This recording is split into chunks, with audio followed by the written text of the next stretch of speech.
Scotland, in an age of blood and honour. The land is at war, and on a blasted heath where the battle has just ended, a general named Macbeth stands among the fallen. He has won a great victory for his king. His sword arm aches. His name will be sung in halls across the kingdom. He should feel triumph, but instead he feels only exhaustion and something else, a strange, unsettled stirring. It is here, in the mist and the aftermath, that three figures appear before him. They are not soldiers. They are not quite human. They speak in riddles, and what they say will change everything. The three figures greet Macbeth with titles. First, as Thane of Glamis, which he already is. Then as Thane of Cawdor, which he is not. And finally, impossibly, as King of Scotland. They speak it as simple fact, then vanish into the fog before he can demand more. Macbeth dismisses it, madness, battlefield visions. But within the hour, a messenger arrives. The current Thane of Cawdor has been executed for treason. King Duncan has bestowed the title upon Macbeth in gratitude for his service. The first prophecy has come true. Glamis, and Thane of Cawdor, the greatest is behind. But why do I yield to that suggestion, whose horrid image doth unfix my hair? If chance will have me king, why, chance may crown me, without my stir. He tells himself he will wait. He tells himself fate will unfold without his hand. But the seed has been planted, and already it is taking root in the dark soil of his imagination. Macbeth writes to his wife. He tells her everything, the prophecy, the titles, the impossible third promise. Lady Macbeth reads the letter alone in their castle, and her mind moves faster than his. She sees what he cannot bring himself to see, that prophecies do not fulfill themselves, that crowns are not given but taken. When she learns that King Duncan himself is coming to stay at their castle that very night, she understands. This is not coincidence. This is opportunity. He is too full of the milk of human kindness.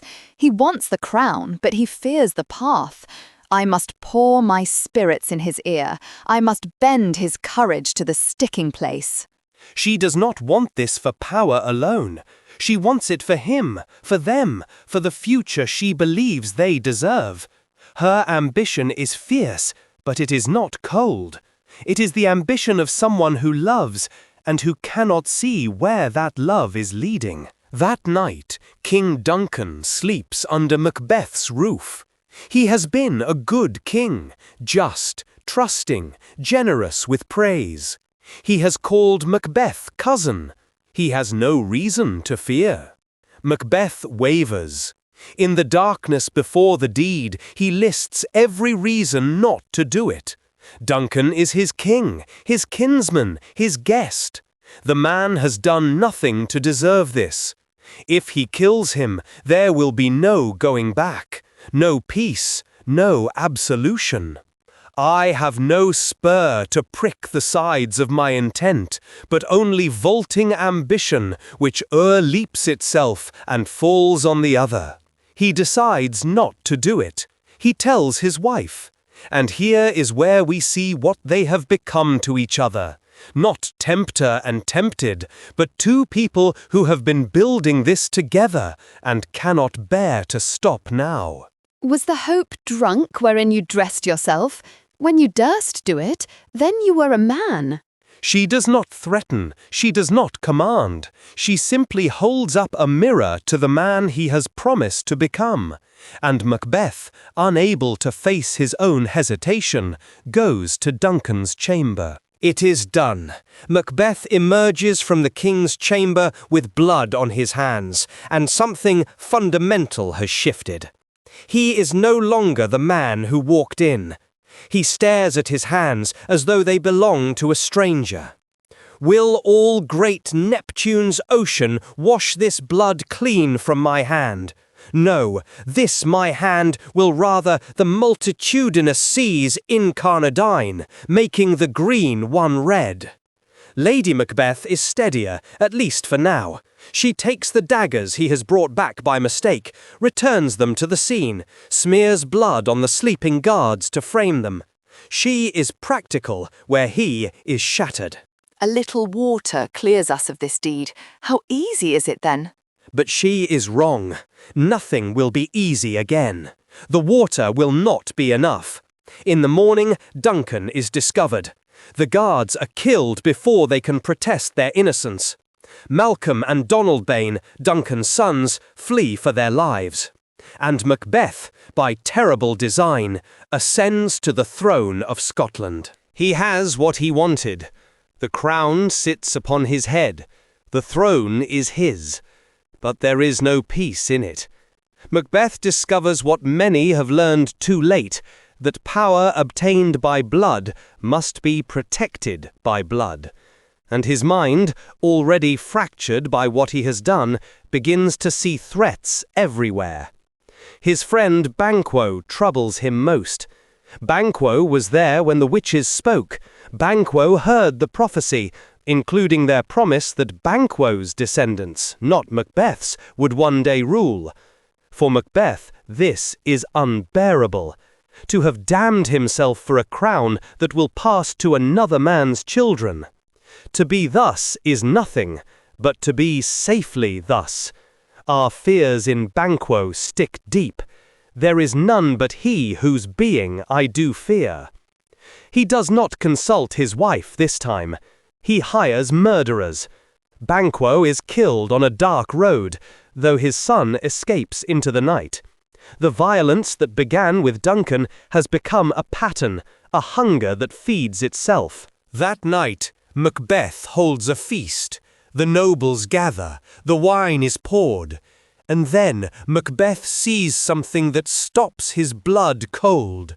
Banquo's ghost, sitting in his chair, wounds visible, eyes fixed upon him. No one else can see it. To the assembled lords, their king is raving at an empty seat, demanding that something leave him alone, speaking to the air. Lady Macbeth tries to cover for him, dismisses the guests, but the damage is done. The nobles whisper, the king is losing his mind. The time has been that when the brains were out, the man would die, and there an end. But now they rise again and push us from our stools. The ghost is not real, or perhaps it is the only real thing left. Guilt has become his constant companion, wearing the face of everyone he has wronged. There is no escape from what he carries. And what of Lady Macbeth? She who was so certain, so steady, so practical about washing blood away. The guilt she refused to feel has found another way in.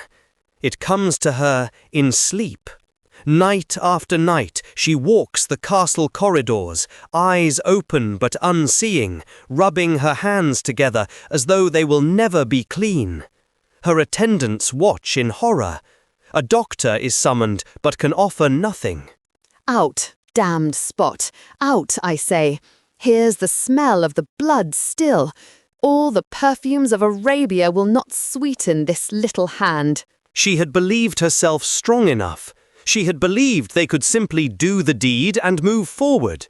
She was wrong.